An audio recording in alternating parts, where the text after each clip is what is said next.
J'ai eu de grosses sueurs, vraiment pas bien. J'ai déjà été malade dans un A380 les gars.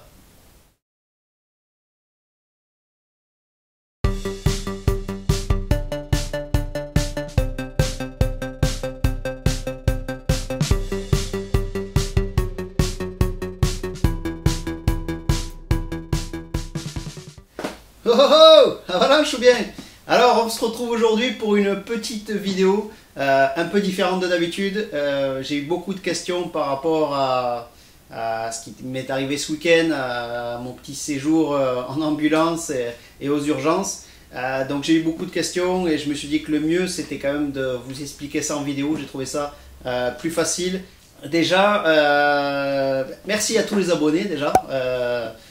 Merci de suivre ma chaîne, c'est très gentil. On est bientôt à 5000 abonnés et voilà, je vous dis jamais assez merci parce que ben voilà, c'est grâce à vous que j'ai fait ma chaîne petit à petit. C'est une chaîne de passionnés, comme vous l'avez vu. Je suis passionné de moto, j'essaye de vous faire vivre ça aussi de l'intérieur et mais voilà, je montrais, on va dire, que le beau côté de la passion et c'est vrai que je me suis jamais exprimé sur des petites choses comme ça et voilà, je voulais vous en parler parce que ça peut être important pour d'autres personnes qui ont peut-être les mêmes choses et qui des fois se sentent un peu seuls et se disent que c'est un peu compliqué, qu'ils vont pas forcément pouvoir faire ce qu'ils veulent et tout ça. Donc voilà, c'est voilà aussi un message de soutien et de dire que voilà, ça peut toucher tout le monde et c'est vrai que dans ces moments-là on se sent un peu isolé et on se sent un peu seul avec tout ça. Bon, j'arrête de tourner autour du pot. Comment dire, j'ai toujours été un petit peu sensible du ventre. Mais voilà, un peu plus que la moyenne. Voilà, si je mangeais 10 olives vertes, voilà, j'étais un petit peu malade, mais voilà, pas de choses exceptionnelles non plus. C'était tout à fait viable. Il n'y avait pas de, comment dire, ça me gênait pas plus que ça. Et puis à l'âge de 30 ans, donc ça fait déjà, pour ceux qui ne savent pas, j'ai 42 ans. Cette année, hein, en fin d'année, donc 42 ans cette année, donc ça fait 12 ans que malheureusement, après un repas, donc un peu toujours la même chose, comme ce week-end, poisson, donc début dans la vie, petit budget, on essayait de limiter un petit peu le prix des courses et j'allais dans un magasin discount pour faire les courses. Et puis j'achetais régulièrement, non pas régulièrement, de temps en temps, des steaks hachés de poisson. Ça changeait un peu du steak haché, voilà, ça truc. Malheureusement, suite à ce repas-là, je ne sais pas pourquoi, ça s'est très mal passé. J'ai eu de grosses sueurs, vraiment pas bien. Voilà, ça allait pas du tout. Là j'ai vu. J'ai été très mal. Je m'en souviens encore parce que là c'était affreux. Et suite à ça, j'ai été malade. Voilà, bon, on va dire, je me suis dit, allez, j'ai chopé une gastro et puis voilà, c'est voilà, terminé, il n'y a pas de souci. Hein. On prend du Smecta comme tout le monde en hiver, on chope des gastro et puis voilà, c'est normal, on va dire. Et finalement, j'ai quand même pendant 3 semaines été malade. J'ai été malade pendant 3 semaines. J'arrivais pas à me soigner. C'était voilà, ça s'arrêtait pas. Donc malgré les Smecta avant chaque repas, malgré tout ça, c'était voilà, je restais quand même assez malade. Donc et puis j'en avais marre là. J'avais arrêté la moto pendant le temps que j'étais malade. Je commençais à plus en pouvoir. Donc au bout de 3 semaines, j'avais quand même perdu 15 kilos. Donc c'était assez énorme. Ça a été très rapide. Et donc derrière, j'en pouvais plus. J'ai dit c'est bon, je retourne à la moto là. Moi c'est mon exutoire, comme vous le savez. Ça me permet d'évacuer. Voilà, j'avais besoin d'aller faire de la moto. Première fois que je faisais du sable en plus. Saint-Léger de Balson, Balson je crois que c'était, avec mon ami Polo. Et ouais, session avec la 2,5, trempé et tout, je me suis... Ouais, c'était hyper dur parce que le circuit il est interminable, moi qui n'ai jamais fait de sable, pas de réglage spécifique sur la moto ni rien, soudé comme un cochon, c'était dur, je me suis régalé, j'étais trempé, il y avait une certaine humidité dans l'air, vous savez un petit brouillard comme ça là dans les bois, et c'était magnifique à rouler, mais voilà, je sentais que c'était moyen. Bon. Je reviens de là, on y avait été en famille, avec Fanny. Fanny m'a toujours accompagné, comme vous le savez. Et puis, bon, voilà, je m'étais régalé. Et puis le soir même ou le lendemain, voilà, sur le lit, voilà, je prends Fanny avec moi contre moi, on va dire. Et puis là, en fait, quand je respire, elle entend vraiment quelque chose de chelou. C'est-à-dire qu'elle entend des Rice Krispies. Vous voyez, quand vous mettez les Rice Krispies là dans le bol, enfin, on va pas revenir au débat le lait avant pas les chocolatines, tout ça, on s'en fout, c'est un autre débat. Mais le lait avant les cornflakes, tout ça. Donc chez moi, je mets les cornflakes et après le lait. Et donc quand on met le lait par-dessus, on entend crépiter les Rice Krispies comme ça. Et c'est exactement le bruit. Alors c'est rigolo, mais c'est exactement le bruit que ça faisait quand je respirais. Donc quand j'expirais, en fond à la fin de l'expiration, ça faisait comme ça un bruit bizarre. Je me dis qu'est-ce que c'est que ce truc. Donc j'avais rendez-vous à un gastro-entérologue pour vérifier ce que j'avais. Mais malheureusement on n'a pas pu faire ce qu'on devait faire parce qu'en fait je suis arrivé, j'avais 42 fièvres et donc c'était pas possible de m'anesthésier. Donc j'avais chopé une pneumopathie, donc infection du poumon. Donc ça c'est dû au moins 15 kg d'un coup, chaud-froid, trempé, humidité, voilà. Donc pneumopathie, alors que je venais à peine de rerouler, quoi. Donc j'étais un peu dégoûté. Donc traitement, bon voilà, c'est des cachets, des choses comme ça. Et puis on fait les analyses ensuite chez un gastro-entérologue. Donc je vous passe les détails. Donc il me révèle que j'ai une maladie auto-immune. Donc j'ai déclaré la maladie de Crohn. Donc sur une maladie auto-immune, en fait, c'est des maladies qu'on a en nous, que tout le monde a en soi, et qu'on déclare ou pas, forcément. Ça se fait. C'est nous-mêmes un peu qui allons déclarer ou déclencher cette maladie avec différents moments. Ça peut être à l'adolescence, ça peut être à la cinquantaine, ça peut être parce que c'est héréditaire. Enfin, c'est pas que c'est héréditaire, mais ça peut être dans les gènes, mais on peut ne pas les déclarer. Donc voilà, on ne sait pas trop d'où ça vient et comment et comment le soigner aussi, parce que ça ne se soigne pas. On est obligé de vivre avec un traitement. Donc voilà, une fois que j'ai su ce que j'avais, on a pu traiter. Donc je vis avec un traitement à vie. Donc voilà, il faut traiter parce que du moment donné où j'arrête le traitement, on va dire suivant les périodes, mais ça met pas longtemps à revenir et à ce que je sois remalade. Donc déjà il y avait ça. Derrière, je me suis aperçu aussi, ce que je comprenais pas, c'est que malgré le traitement, malgré tout ça, les veilles de compétition, malheureusement le stress augmente ça aussi, et les veilles de compétition, je faisais le repas, bien sûr on faisait un resto avec Fanny, parce qu'à l'époque on prenait des nuits d'hôtel et des restos. Maintenant on a changé, mais à l'époque on faisait ça, parce qu'à l'époque Airbnb n'existait pas, enfin peut-être qu'il existait, mais nous on ne connaissait pas, et donc la veille des courses, à chaque fois j'étais malade le soir de 11h à 2h du mat, j'étais crevé, j'étais mort, je perdais 3 kilos la veille de la course, je comprenais pas, je disais c'est pas possible. Moi j'essayais de bien tout faire, de bien me nourrir la veille, d'essayer des choses, les plats de pâtes, les ceci, les cela, malade et tout, je dis c'est pas possible, même des fois quand je me faisais un peu plaisir c'était pareil, j'avais du mal. Alors, je savais que le stress pouvait jouer, donc voilà, je suis d'une nature un peu nerveuse, Donc voilà, en apparence, on dirait pas. C'est ce qu'on appelle un faux calme. Mais donc je suis assez nerveux et je comprenais pas pourquoi j'étais malade. Et à chaque veille de course, moins 3 kilos, malade et tout. Enfin, c'était pas possible. Je commençais à stresser avant, 2-3 jours avant. Et puis ça venait petit à petit. Et puis la veille, c'était le pire. Et puis après, une fois sur la moto, c'était bon. Mais je veux dire, le plaisir était gâché. Le plaisir était gâché par tout ça. Donc c'était un peu compliqué. Donc je me suis aperçu, on a fait d'autres examens. Et puis je suis en fait intolérant au lactose. Et moi, je mangeais des yops je buvais des petits yops, vous savez, sur les courses et tout. Je repartais de la course, je me tordais le ventre et tout. Je me suis dit, c'est ce bordel.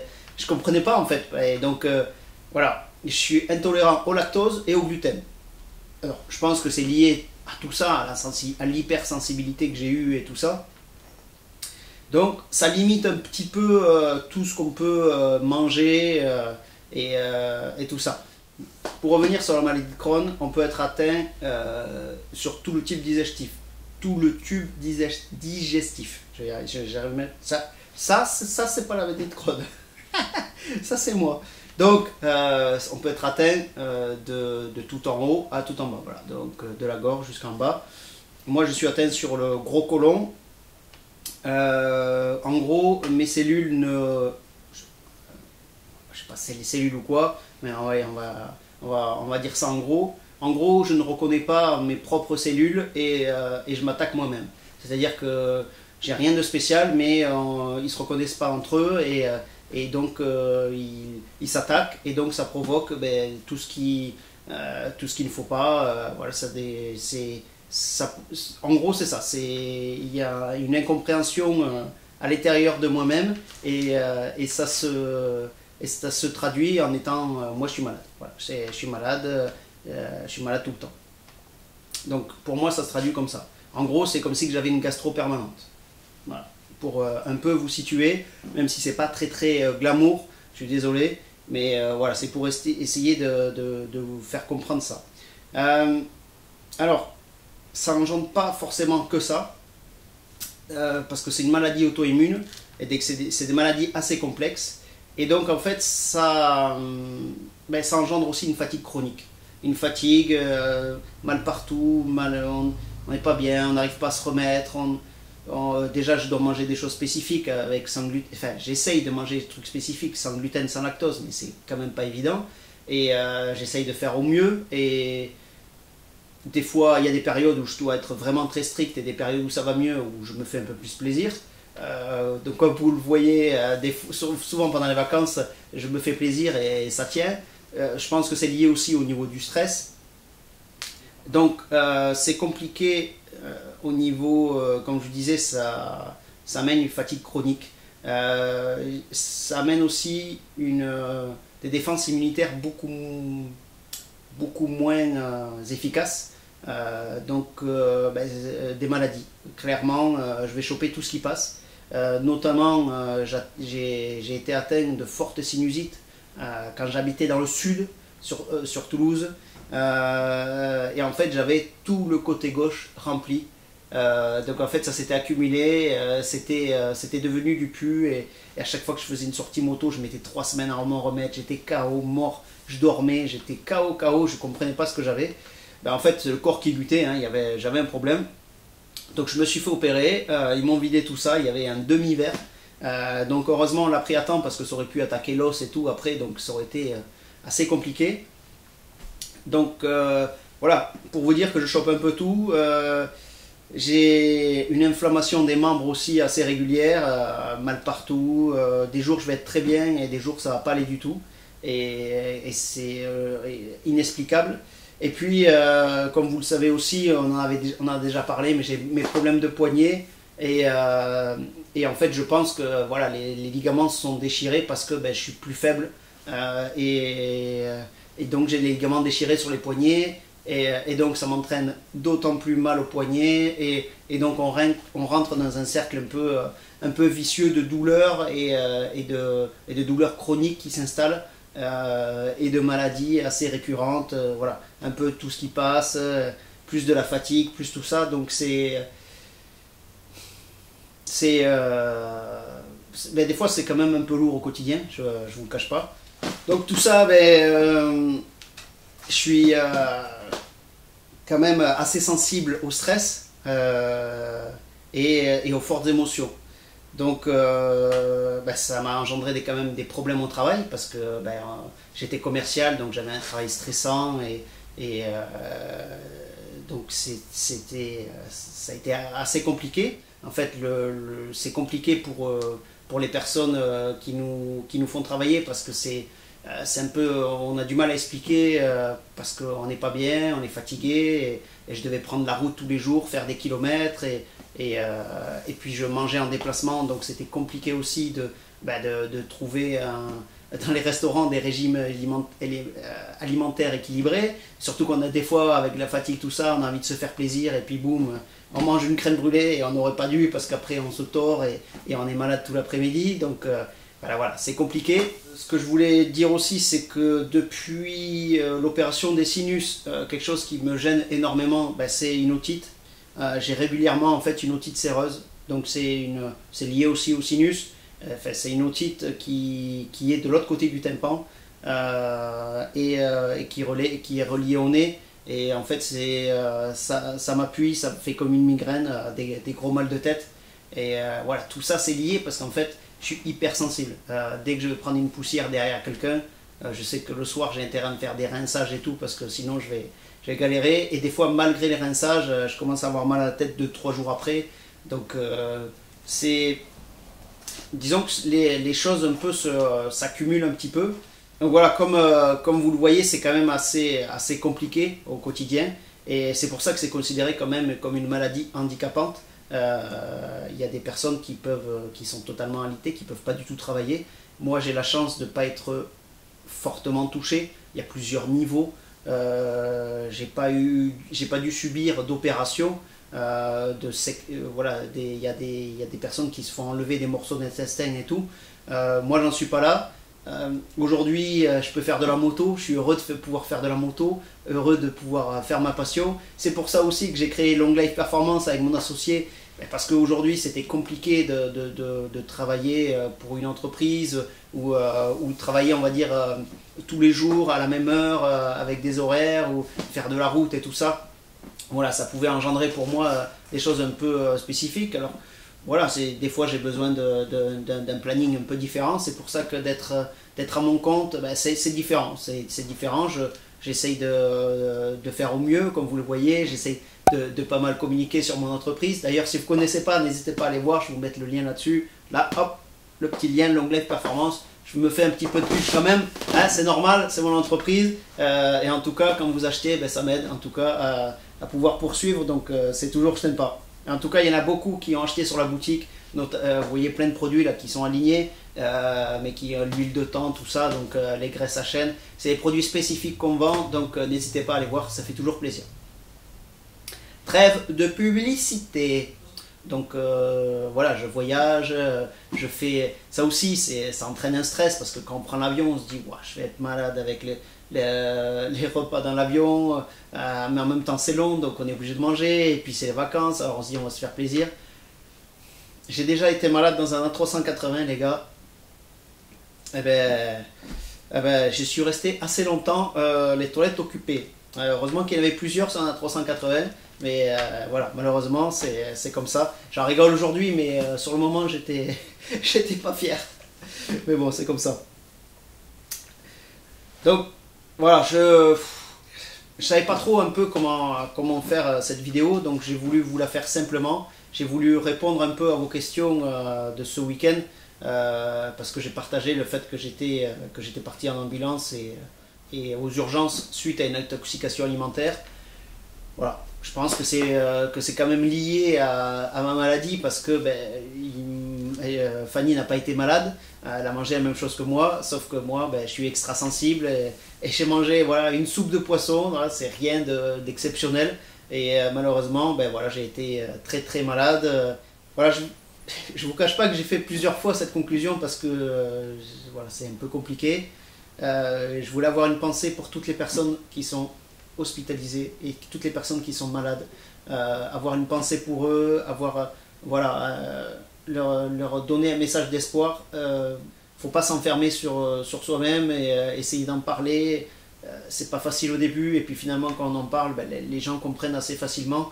Donc voilà, faut oser en parler, faire des recherches à la limite aussi sur internet, et on se rend compte finalement qu'on n'est pas les seuls, et que finalement ça aide un petit peu de savoir qu'on n'est pas seul à vivre ça, et il peut y avoir des solutions ou aussi des discussions pour savoir comment chacun gère les choses. Donc c'était important d'avoir pour moi un message d'espoir pour toutes ces personnes. Moi j'ai de la chance aujourd'hui d'avoir mon entreprise, de faire de la moto, et surtout d'avoir ma petite famille aujourd'hui. Mais voilà, je pense à tous ceux pour qui c'est très compliqué et qui n'ont pas cette chance. Vous pouvez me suivre sur les réseaux sociaux, donc là ils vont s'afficher un petit peu partout. Donc Snapchat, Instagram, Twitter, tout ça. On se retrouve la semaine prochaine pour une prochaine vidéo, et puis en attendant, la bise au chat.